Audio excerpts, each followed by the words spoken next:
Then suddenly, out over the water, a strange blue light appeared. Both men stopped talking right away.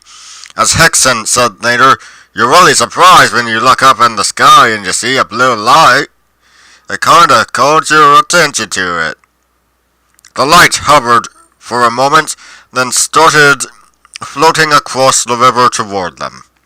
At first neither man knew what to make of it, but as it kept getting closer, it began to take shape in the darkness. It appeared to be some kind of machine, a humming spaceship shaped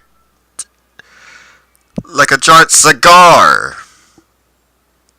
Young Calvin went hysterical. "Oh, oh, oh!" he moaned, and for good reason, if we are to believe the story the two men told later.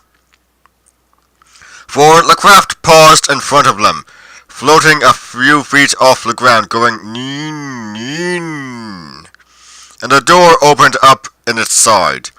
Three wrinkled-skinned creatures with big eyes and pointed ears came drifting out of the doorway and floated, not walked, toward them. As the three creatures drew closer, the two shipyard workers could see narrow little mounds without lips and hands like crab claws. Calvin fainted on the spot. His older friend, Charlie, scared half to death, started to cry.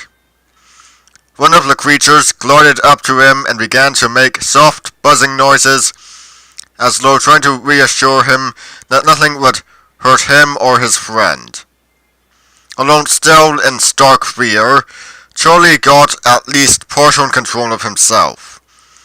He stood his ground, watching the trio of invaders.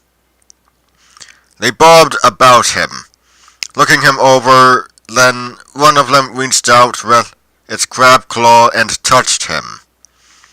Apparently Charlie became weightless after the touch.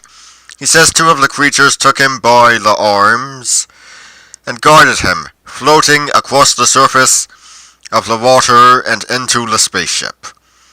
There were no seats inside, at least not seats as we know them, only some kind of large glass eye fixed to the cabin wall, which scanned Charlie from head to foot. And all the time, as Charlie whimpered, the creature kept buzzing at him.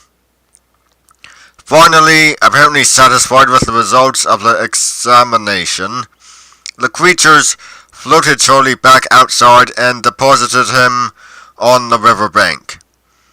Then the glowing ship throbbed a few times and swished off into the night.